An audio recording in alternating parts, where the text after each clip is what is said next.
لے جاؤ اس نالائق کو اور ہمیشہ کے لیے قید خانے میں ڈال دو۔ ہماری سلطنت میں ایسے بیکار لوگوں کی کوئی گنجائش نہیں۔ راجا نے دھاڑتے ہوئے کہا تو نوریز تھر تھر کانپنے لگا۔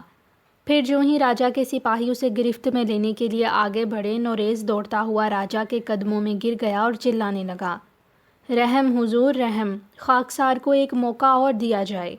اگر اب بھی میں اپنے فن کی اہمیت ثابت نہ کر سکا اور اپنے فن کا لوہا نہ منوا سکا تو بے شک میرا سر تن سے جدا کر دیا جائے۔ نوریز کی بات سن کر راجا کا غصہ قدرے کم ہوا اور وہ بولا، ٹھیک ہے، ہم تمہیں مہلت دینے کے لیے تیار ہیں، بولو کتنی مہلت درکار ہے، لیکن یاد رکھو اگر تم نے اپنا قول نبھائے بغیر ہماری سلطنت کی حدود سے فرار ہونے کی کوشش بھی کی تو صرف تمہیں ہی نہیں تمہارے پورے خاندان کو پھانسی دے دی جائے گی۔ بہت بہت شکریہ سرکار، مجھے صرف 1 سال کی مہلت درکار ہے۔ نوریز نے تشکرانہ لہجے میں کہا تو راجا نے سپاہیوں کو مخصوص اشارہ کر دیا اور نوریز آداب بجا لاتا ہوا راجا کے دربار سے رخصت ہو گیا۔ نوریز پیشے کے اعتبار سے ایک بہروپیہ تھا اور نسلاً ایرانی تھا۔ وہ اپنے پیٹ کی خاطر مختلف شہروں میں قیام کرتا تھا، مختلف طرح کے روپ بھرتا اور لوگوں سے داد وصول کر کے اگلے شہر کو چل دیتا۔ اسے اپنے فن میں مہارت تھی، اس کے فن کی بدولت بڑے بڑے نواب اور جاگیردار حیران رہ جاتے اور خوش ہو کر اس پر انعام و اکرام کی بارش کر دیتے۔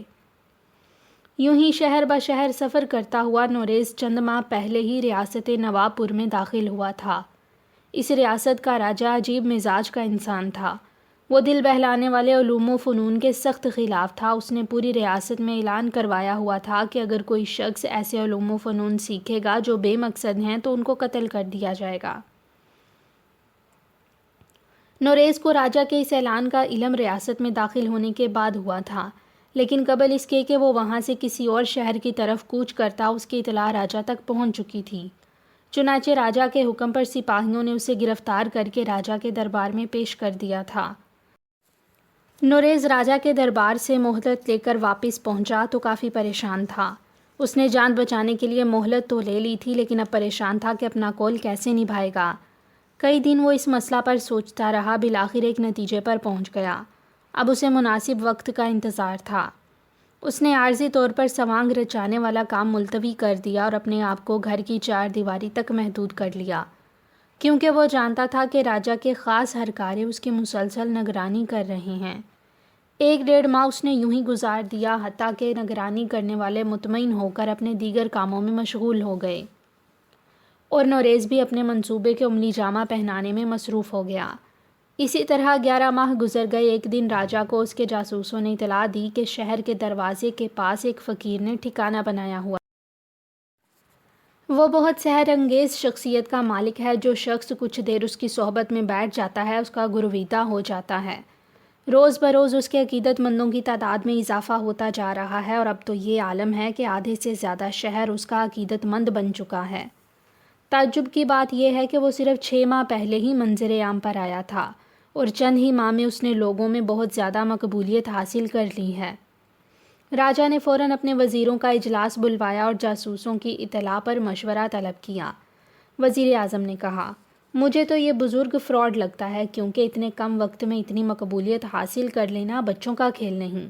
یقیناً یہ بزرگ کے روپ میں کسی دشمن ملک کا جاسوس ہے اور لوگوں کو اپنا گرویدہ کر کے ہماری ریاست میں اپنی طاقت جمع کر رہا ہے تاکہ موقع پا کر عوام کے ذریعے بغاوت کروا دے اور تخت پر قبضہ کر لے۔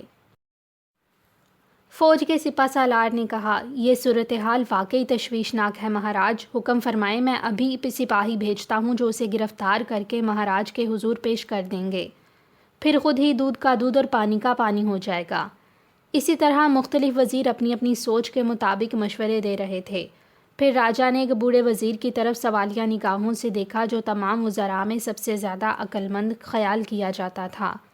بوڑھے وزیر نے راجا کی نگاہوں کا مطلب بھانپ لیا اور نہایت ادب کے ساتھ گویا ہوا، اب تک دربار میں میرے معزز دوستوں نے جو مشورے پیش کیے اگرچہ وہ بہت مخلصانہ ہیں، لیکن میرے خیال میں اس بزرگ کے خلاف طاقت کا استعمال کسی بھی طرح درست نہیں۔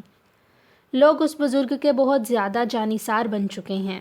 اس کی گرفتاری کی خبر سن کر عوام میں شدید غصہ پیدا ہوگا جو مہاراج کے خلاف بغاوت کا سبب بھی بن سکتا ہے۔ اس لیے ہمیں احتیاط سے کام لینا ہوگا اور ایسی تدبیر کرنا ہوگی کہ سانپ بھی مر جائے اور لاٹھی بھی نہ ٹوٹے۔ وزیر محترم، آپ ہی بتائیے ہمیں اس صورتحال سے کیسے نپٹنا چاہیے؟ راجا نے پہلی مرتبہ لب کشائی کی، کیونکہ بوڑھے وزیر کی بات دل کو لگنے والی تھی۔ راجا کا اشارہ پا کر بوڑھے وزیر دوبارہ گویا ہوا۔ مہاراج، اس بزرگ پر یہی شبہ کیا جا رہا ہے کہ وہ دشمن ملک کا جاسوس ہے اور عوام میں اثر و رسوخ پیدا کر کے انہیں بغاوت پر آمادہ کرنا چاہتا ہے تاکہ تخت پر قابض ہو سکے۔ میری تجویز یہ ہے کہ حضور خود اس بزرگ کی کٹیا میں تشریف لے جائیں اور یہ ظاہر کریں کہ آپ اس کی باتوں سے متاثر ہو گئے ہیں۔ پھر اسے نذرانہ کے طور پر ڈھیر سارا مال و دولت پیش کریں اور ساتھ ہی ساتھ اسے نائب وزیر اعظم بنانے کی پیشکش کریں۔ اگر وہ لالچی اور فراڈیا ہوگا تو مال و دولت پا کر خوش ہوگا اور فوراً عہدہ قبول کر لے گا، اور جب وہ دربار سے وابستہ ہو جائے گا تو رفتہ رفتہ اس کا عوام سے رابطہ کٹ جائے گا۔ تب حضور اس پر کوئی بھی الزام لگا کر گرفتار کر لیں گے۔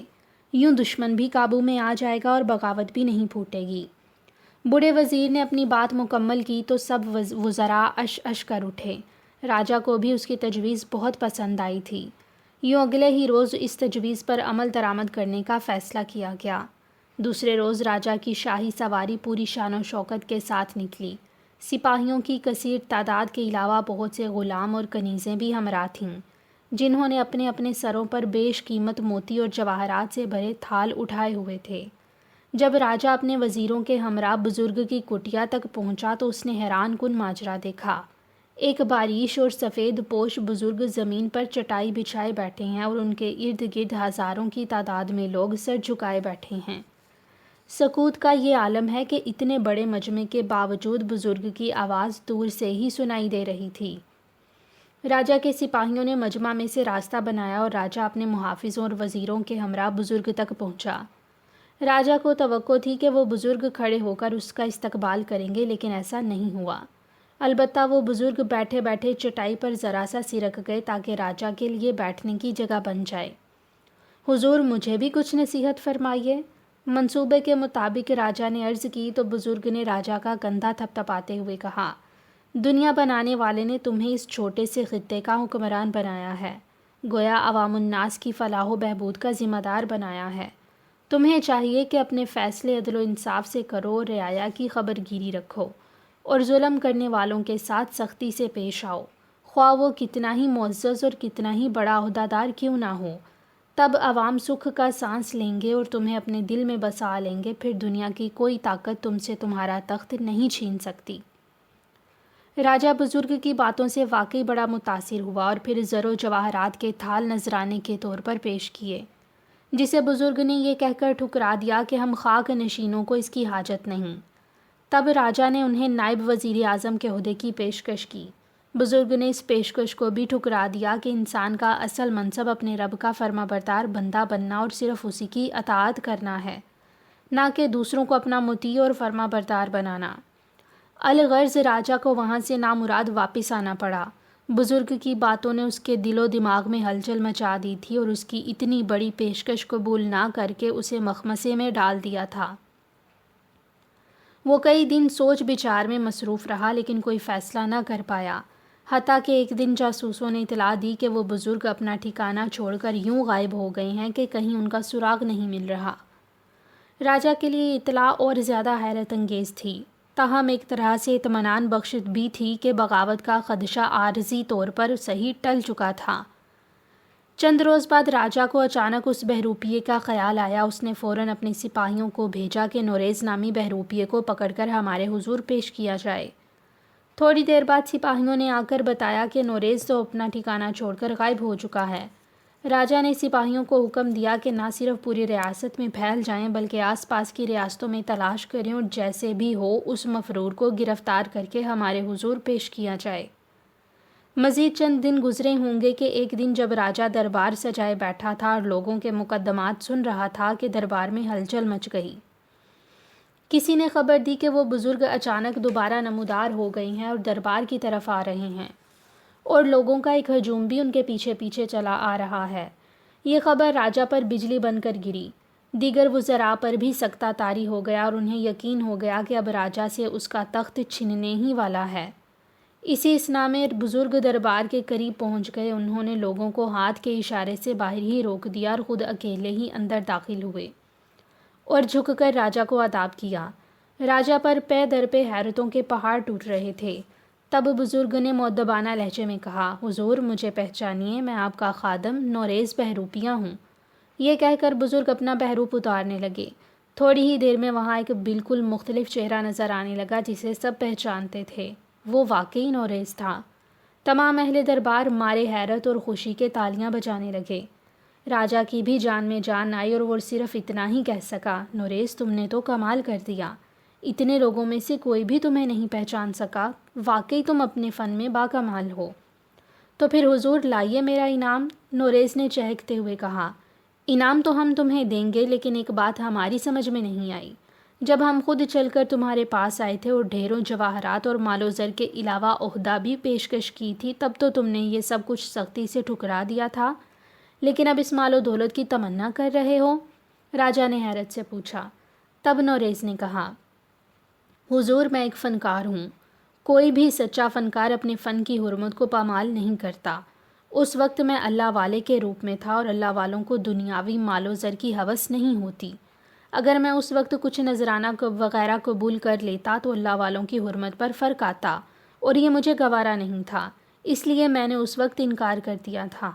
راجا کو نوریز کا جواب سن کر بے حد خوشی ہوئی۔ اس نے نہ صرف نوریز کو بہت سا انعام و اکرام دیا بلکہ بوڑھے وزیر کے مشورے پر اپنے ہاں شاہی ملازم بھی رکھ لیا تاکہ وہ سرکاری جاسوسوں کو دشمن ملک میں اپنی اصلیت چھپانے کے لیے روپ بدلنے کا فن سکھا سکے۔